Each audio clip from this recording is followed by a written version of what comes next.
అశ్వ సంవత్సరంలో కైలాస యాత్ర Sri Gayatri tours and travels 8977349696. Andhra Pradesh ప్రజల చిరకాల స్వప్నం కొత్త రైల్వే జోన్. ఏప్రిల్ 1 నుంచి కొత్త రైల్వే జోన్ రాబోతుందా అంటే అవుననే సమాధానం వినిపిస్తుంది. దక్షిణ మధ్య రైల్వే పునర్విభజన ప్రక్రియ దాదాపు పూర్తయింది. ఇక త్వరలో కొత్త రైల్వే జోన్కు కూడా అపాయింట్మెంట్ డేని కూడా ప్రకటించనుంది కేంద్ర ప్రభుత్వం. ఈ నేపథ్యంలో 3 డివిజన్లకు పరిమితం కానుంది దక్షిణ మధ్య రైల్వే. అయితే విజయవాడ, గుంటూరు, గుంతకల్తో పాటుగా తూర్పు కోస్తాలోని జోన్లోనికి కొంత భాగాన్ని కూడా విశాఖపట్నం డివిజన్తో కలిపి దక్షిణ కోస్తా జోన్ను ఏర్పాటు చేయనుంది కేంద్ర రైల్వే శాఖ. ఈ నేపథ్యంలో విశాఖపట్నం కేంద్రంగా దక్షిణ కోస్తా జోన్ కార్యకలాపాలను ప్రారంభించబోతున్నారు. ఇక ఆంధ్రప్రదేశ్ విభజన చట్టంలో విశాఖ కేంద్రంగా నూతన రైల్వే జోన్ ఏర్పాటు చేస్తామని కూడా 2014లో యూపీఏ ప్రభుత్వం హామీ ఇచ్చింది. అయితే నూతన జోన్కు కేంద్ర మంత్రివర్గం 2025 ఫిబ్రవరి నెలలో ఆమోదం తెలిపింది. గుంతకల్లు డివిజన్లో ఉన్నటువంటి రాయచూర్ వాడి 108 కిలోమీటర్ల సెక్షన్ను ఇక సికింద్రాబాద్ రైల్వే డివిజన్కు పరిమితం చేయబోతున్నారు. మొత్తం మీద ఆంధ్రప్రదేశ్ నూతన రైల్వే జోన్కి సంబంధించి మరింత సమాచారం మా విశాఖ బ్యూరో చీఫ్ భరత్ అందిస్తారు. భరత్, చెప్పండి, ఆంధ్రప్రదేశ్ ప్రజలకి ఎప్పుడో ఎదురు చూస్తున్నటువంటి పరిస్థితి, భూసేకరణకు సంబంధించినటువంటి అంశం కొంతకాలం తెర మీదకి రావడం జరిగింది. నూతన రైల్వే జోన్కి సంబంధించిన సరిహద్దు అంశం కొంతకాలం రావడం, ఇప్పుడు తాజాగా 3 డివిజన్లతో కొత్త జోన్ను ఏర్పాటు చేసేటువంటి ప్రక్రియ. సో ఎప్పటి వరకు ఇది కార్యరూపం దాల్చే అవకాశం కనిపిస్తుంది? పూర్తి డీటెయిల్స్ ఏంటి?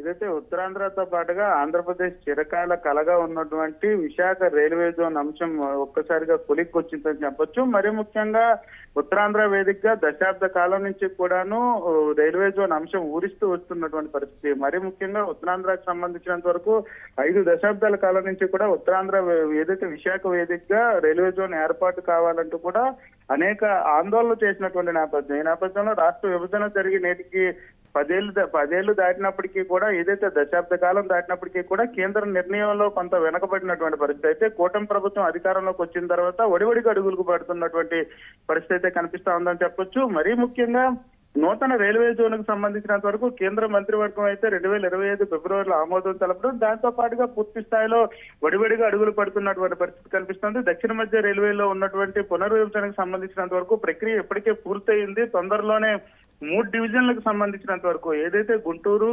విజయవాడ, గుంతకల్లుతో పాటు తూర్పు కోస్తా రైల్వే జోన్ లో కలిపేటటువంటి అంశంగా కనిపిస్తా ఉంది. విశాఖ వేదికగా ఇవన్నీ కూడా రాబోతా ఉన్నాయి. మరీ ముఖ్యంగా తూర్పు కోస్తా రైల్వేకి సంబంధించినంత వరకు ఏదైతే విజయవాడ, గుంటూరు, గుంతకల్లో ఉన్నటువంటి 3 డివిజన్లతో పాటుగా విశాఖ కొత్త రైల్వే జోన్ ఏర్పాటు కేంద్రంగా కూడా జరగనుంది. ఇది 2014 విభజన చట్టంలో ఉన్నటువంటి హామీలో భాగంగా కూడా విశాఖ రైల్వే జోన్ ఏర్పాటుకు సంబంధించినంత వరకు వడివడిగా అడుగులు పడుతున్నటువంటి పరిస్థితి. ఇప్పటికే ఫౌండేషన్ స్టోన్ తో పాటుగా ఇక్కడ వైజాగ్ కి సంబంధించినంత వరకు డివిజన్ కావాల్సినటువంటి భూసేకరణ కూడా ఇప్పటికే పూర్తయినటువంటి నేపథ్యంలో డివిజన్ల పరిమితి కూడా ఇప్పటికే డివిజన్లకు సంబంధించిన విభజన కూడా పూర్తి చేస్తున్నటువంటి పరిస్థితి కనిపిస్తుంది. మరి ముఖ్యంగా దక్షిణ మధ్య రైల్వేకి సంబంధించినంత వరకు సికింద్రాబాద్ డివిజన్ గా ఉన్నటువంటి నేపథ్యంలో గుంతకల్ డివిజన్ లో ఉన్నటువంటి రాయచోటి, వాడికి సంబంధించి 108 కిలోమీటర్ల వరకు మాత్రమే సికింద్రాబాద్ రైల్వే డివిజన్ పరిమితమయ్యేటటువంటి పరిస్థితి. అయితే ఆంధ్రప్రదేశ్ చిరకాల కలగా మాట పక్కన పెడితే ఉత్తరాంధ్రకు సంబంధించినంత వరకు కూడా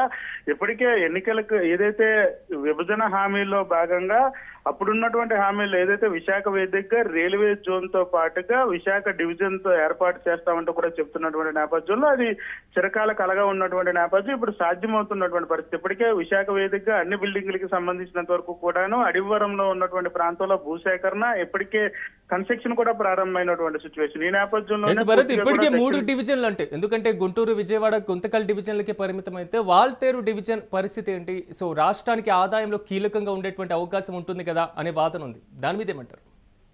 అయితే వాల్తేరు డివిజన్ కి సంబంధించినంత వరకు కూడా పూర్తి స్థాయిలో వాల్తేరు డివిజన్ లో ఉన్నటువంటి ప్రధాన ఆదాయ వనరుగా ఉన్నటువంటి కేకే లైన్ ఏదైతే కొత్త వలస కిరండోల్ లైన్ కి సంబంధించినంత వరకు కూడాను నూతనంగా ఏర్పాటు అయ్యబోయేటటువంటి రాయగడ డివిజన్ లో కలిపేందుకు ఇప్పటికే అనేక ఏర్పాట్లు చేసినటువంటి నేపథ్యం. ఈ నేపథ్యంలో కొంత ఈ ప్రాంతానికి సంబంధించినంత వరకు కొత్త వలస, అరకు ఈ ప్రాంతం అంతా కూడా ఆంధ్రప్రదేశ్ లో విశాఖలో ఉన్నటువంటి పరిస్థితి. ఇవంతా తీసుకెళ్లి రాయగఢలో కలపడంపై తీవ్ర అభ్యంతరాలు వ్యక్తం అవుతున్నటువంటి పరిస్థితి ఉన్నప్పటికీ కూడా వాల్తేరు డివిజన్ ని రద్దు చేస్తూ అత్యంత బ్రిటిష్ కాలం నుంచి కూడా ఉన్నటువంటి ప్రాచీనమైనటువంటి డివిజన్ గా అత్యంత పేరున్నది, దేశంలోనే అత్యంత ఆదాయం కలిగిన ఉన్నటువంటి వాల్తేరు డివిజన్ ని రద్దు చేయడంతో పాటుగా విశాఖ జోన్ తో పాటు విశాఖ డివిజన్ ఏదైతే వాల్తేరు డివిజన్ ని రద్దు చేసి విశాఖ డివిజన్ ఏర్పాటు చేయబోతా ఉన్నారు. ఈ డివిజన్ కి సంబంధించినంత వరకు గుంటూరు, విజయవాడ, గుంతకల్లుతో కలిపి విశాఖ డివిజన్ తోటి 4 డివిజన్లుగా ఈ కొత్త జోన్ ఏర్పాటు చేసేందుకు కేంద్ర ప్రభుత్వం ఇప్పటికే గ్రీన్ సిగ్నల్ ఇచ్చినటువంటి పరిస్థితి.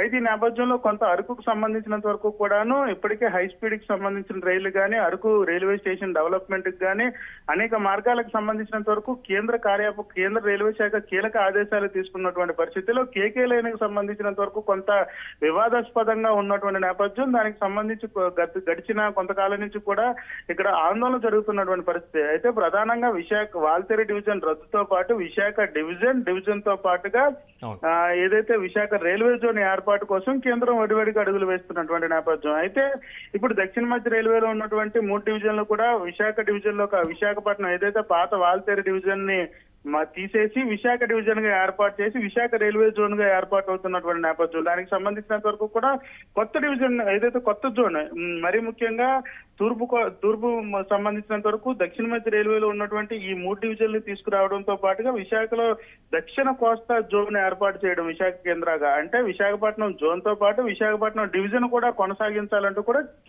ఏదైతే రైల్వే శాఖ నిర్ణయం తీసుకున్నటువంటి పరిస్థితి.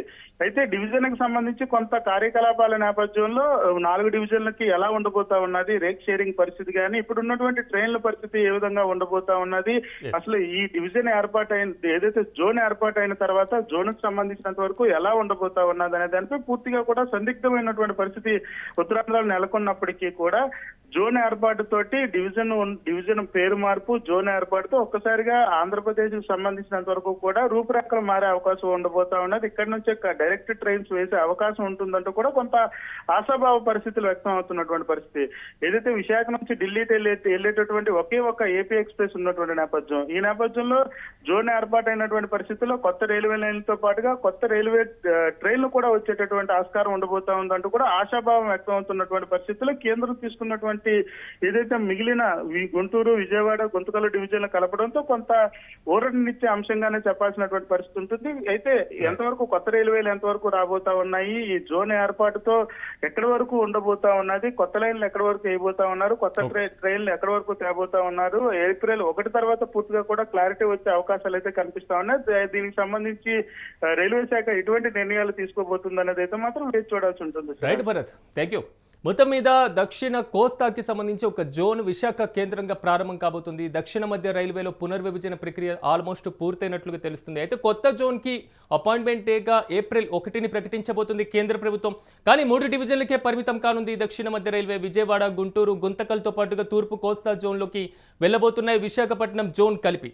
ఈ నేపథ్యంలో కొత్త జోన్ ఏర్పాటైతే మాత్రం విశాఖ కేంద్రంగా నూతన రైలు మార్గాలతో పాటుగా ఆల్రెడీ పెండింగ్లో ఉన్నటువంటి రైలు మార్గాలు పూర్తి చేయడం, నూతన రైళ్ల కేటాయింపు ప్రక్రియ కూడా మరింత ఊపందుకొని రాష్ట్రం యొక్క ఆర్థిక ముఖ చిత్రంలో రైల్వేల పాత్ర మరింత పెరిగేటువంటి అవకాశాలు కనబడుతున్నాయి.